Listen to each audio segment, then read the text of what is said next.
Gostje, lepo pozdravljeni na slovesnosti ob državnem prazniku, dnevu izjemnega človeka, generala, pesnika, predvsem pa domoljuba in človeka velikega srca, Rudolfa Maistra.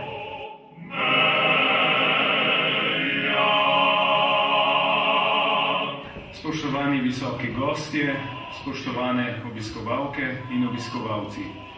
Na predvečer praznika enega naših največjih rojakov v Sloveniji bomo spet podelili priznanja društev Rudolfa Maistra zaslužnim za razvoj tako Maistrove misli, kot tudi razvoj naše domovine. Kamnik je seveda še posebno ponosen na svojega rojaka, ki nam je priboril ozemlje, ki bi bilo danes nepredstavljivo, če bi bilo v tujih rokah. Kajti Slovencem, čeprav pravijo, da nam manjka narodove zavesti, vseeno ne bi bilo kar tako, če bi izgubili tisti velik del ozemlja, ki ga danes imamo, meja pa bi bila lahko tudi kje drugje. Spoštovani gostje, prisrčno dobrodošli v Kamniku, upam, da se boste tukaj med nami dobro počutili. Nocoj ni levih, ni desnih, ni belih, ni rdečih. Nocoj smo slovenski domoljubi, ki častimo našega junaka, generala Rudolfa Maistra. Lep večer. Hvala za uvodne besede in lepe misli.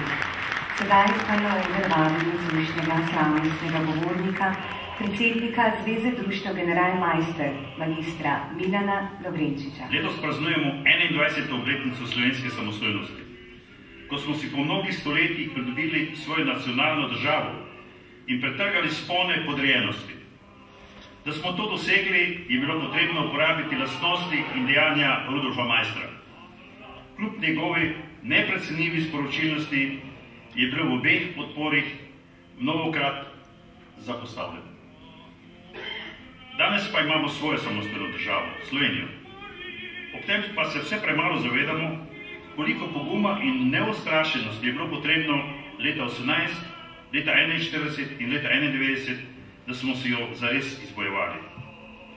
Danes potrebujemo pogum, razum in odločnost, samozavest, da bomo to našo državo zavarovali in poskrbeli za to, da se razvija dalje, da ne bomo nenehno tarnali in jokali, da nam je hudo, da se izgubljamo in da je kriza.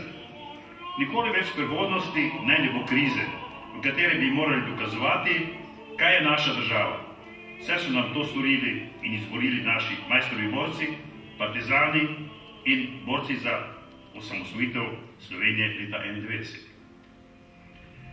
Na nas, na vas in na mladih je, da ohranimo, kar so ti naši narodnjaki izborili in da varujemo za prihodnost to našo domovino, to našo državo in da jo razvito, ustvarjalno, dostojno in verodostojno ohranjamo za naše potomce, po vzoru generala Rudolfa Maistra in njegovih borcev.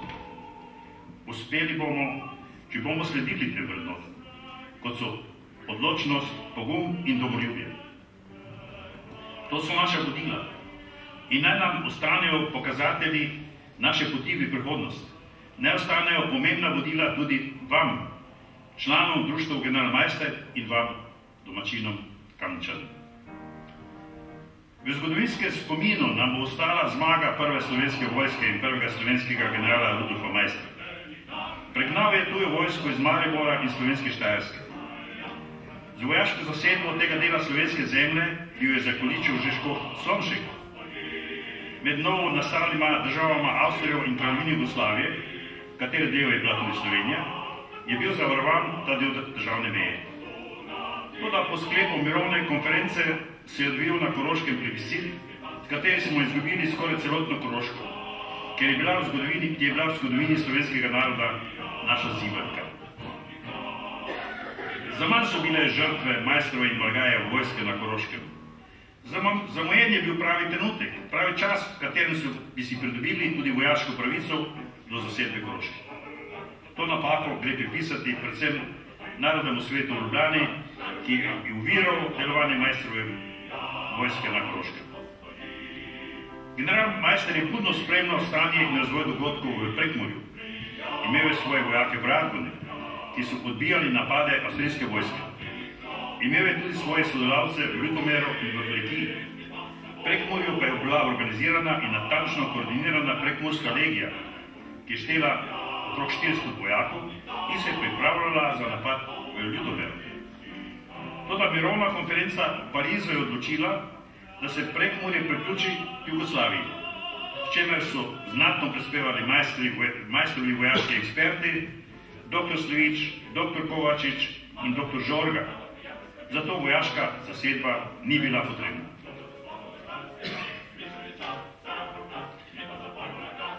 Člani društva generala Majstra in Franja Margaja smo se odločili, da vsako leto proslavimo dan generala Majstra, ki je sicer proglašen kot državni praznik. Vendar se je država odločila, da organizira proslavo le vsako 4. leto. Zgledovati se moramo po cerkvi, ki še ni izpustila nobenega cerkvenega praznika. Zato tudi mi proslavljamo Majstrov dan vsako leto. Letos bo to v Žalcu, skupaj z občino Žalec, lani je bila v Slovenski Bistrici in leto predtem pa v Mariboru. Prihodnje leto pa bi bila mogoče dobro, če bi bila v Kamniku. Letošnje slovesnosti so se začele z odkritjem spomenika generala Majstra na Ptuju, odkot je izvira njegova družina. Proslave bodo še v večjih krajih v Sloveniji, zaključna slovesnost pa bo jutri, 23. novembra, v Žalcu, kjer bo slavnostni govornik, dr. Danilo Türk, ob direktnem televizijskem in radijskem prenosu. Danes pa praznujemo tu, v Kamniku, v rojstnem kraju generala Majstra. Današnji praznični dan bomo koristili tudi zato, da se zahvalimo našima najzaslužnima članoma, gospodu Haramiji in gospodu Svetelu, ter srednji upravni administrativni šoli, ki so svojim dolgoletnim delovanjem dokazali, da sprejemajo zgled generala Majstra, zaradi česar so še posebej delovali v potrjevanju domoljubja. Zato jim občina Kamnik in Zveza društva general Majster z velikim veseljem podeljujemo Majstrovo priznanje. Pretekli teden sem obiskal nagrajenca Majstrovega spominskega priznanja gospoda dr. Nikolaja Sadnikarja, ki živi in deluje v Kamniku že skoraj 100 let. Tako kot njegovega očeta, častnega občana Kamnika, tudi gospoda Sadnikarja skrbi, kako bomo ohranili in negovali spomin na rojaka Rudolfa Majstra in kaj bomo povedali o njem mladim rodovom. Hvaležen je vam vsem, ki se trudite za Majstrov muzej, oziroma Majstrov spominsko sobo, za katerega je tudi sam dal eksponate iz svoje muzejske zbirke. Tako kot on, se tudi jaz zahvaljujem vam vsem, ki se trudite, da bi imeli v Kamniku Majstrovo spominsko sobo in verjamem, da boste to delo tudi dokončali.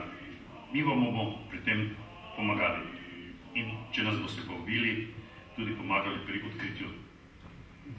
Tako kot Nikolaja Sadnikarja skrbi, kako bomo podajali zgodovinska dejstva mladim rodovom, smo na posvetu pri predsedniku republike dr. Danilo Türku z zaskrbljenostjo ugotavljali, da vedno bolj zamira slovenska domoljubna pesem. Skoraj povsem je zginila v vrtcih, šolah in v družini.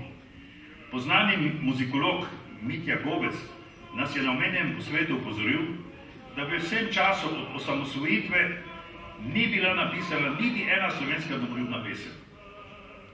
To nas lahko močno zaskrbljuje. Še posebej, ker je tudi pouk materinščine nekoliko zapostavljen. Čeprav je materin jezik temeljnega pomena za prenos medsebojnih sporočil, sporazumevanja in sodelovanja. Pouk materinščine mora potekati v povezavi z motivi domoljubja, s čemer mislimo in čutimo predvsem navezanost na svoj domači kraj, na svojo deželo in ljudi, navezanost na lepoto in bogatstvo slovenske pokrajine, upoštevanje in spoštovanje pomembnih posameznikov in dogodkov, ki so omogočili ohranjanje slovenstva, spoštovanje in ohranjanje maternega jezika in kulturne dediščine, samo spoštovanje in spoštovanje sodržavljanov, odnos do naših izseljencev in do sosednjih narodov. Predolgo bi trajalo, če bi utemeljeval pomen posameznih področij čustvene navezanosti na domovino. Nekateri menijo, da je domovina tam, kjer je dobro, po starem latinskem reku ubi bene ibi patria. Toda, a je temu res tako? Ali na domači kraj, na deželu, na ljudi, ki so te voljni vedno sprejeti, ni navezanosti, ni čustva? Te dni nas je narava ponovno opozorila, da je vse mogoče in da se moramo ravnati po njenih pravilih. Le nekaj dnev deževje je povzročilo, da so v Posočju in Podravju ostale mnoge družine brez domov. Domoljubje nam veleva, da nam preskočimo na pomoč, da si zopet uredijo minimalne pogoje za življenje. S sistemskimi rešitvami pa moramo delovati, da bomo v čim večjem sožitju z naravo. Akcija medsebojne pomoči je pokazala, da smo domoljubni. Saj smo zbrali veliko denarja in blaga, ki bodo olajšale težave prizadetih. Torej, v tem pogledu domoljubje je. Bolj pa sem skrbljen na ugotovitvi gospoda Mitje Gobca, pa tudi pohodim po raznih preditvah, kjer se izvaja državna himna. Če je himna poklon domovini in njenim simbolom, potem si moramo himno zapeti vsi prisotni. Danes nas je pelo mnogo. Pri nas pa se dogaja posebno, izpostavljamo proslave v državnem zboru, kjer himno zapoje pevka ali pevec v solo izvedbi, ostali pa nemo stojimo, da se himna odpoje. Naše mnenje je, da je treba himno zapeti družno, spremljave z inštrumentalno glasbo ali pa tudi brez nje. Nikakor pa ne v solo izvedbi. Negujmo to navado Slovencev. Saj smo širom sveta poznani kot narod, ki rad poje v zboru. Izkoristimo priložnost, vsako priložnost, da izkažemo čast in spoštovanje svoji domovini, kar seveda velja tudi za izobešanje državnih zastav, ki jih vse preveč pogrešamo na pročeljih zasebnih hiš. Spoštovani domoljubi, spoštovani občani Kamnika, spoštovani gospod župan, zahvaljujem se vam za organizacijo proslave Dneva generala Maistra, ter zdaj že tradicionalno podelitev Maistrovih priznanj. Kamnik je z svojim bogatim kulturnim in družbenim dogajanjem že od slovenskega prebojenja dokazal in pokazal, da neguje slovensko domoljubje, da je na to ponosen in da rad prizna dosežke svojih občanov in državljanov Republike Slovenije. To dokazuje tudi današnji dogodek, ki smo ga namenili podelitvi Maistrovih priznanj. Še enkrat vam hvala, ter v čast generala Maistra in njegovim borcem, v čast in slavo naših ljubljenih domovini Slovenije. Hvala vam.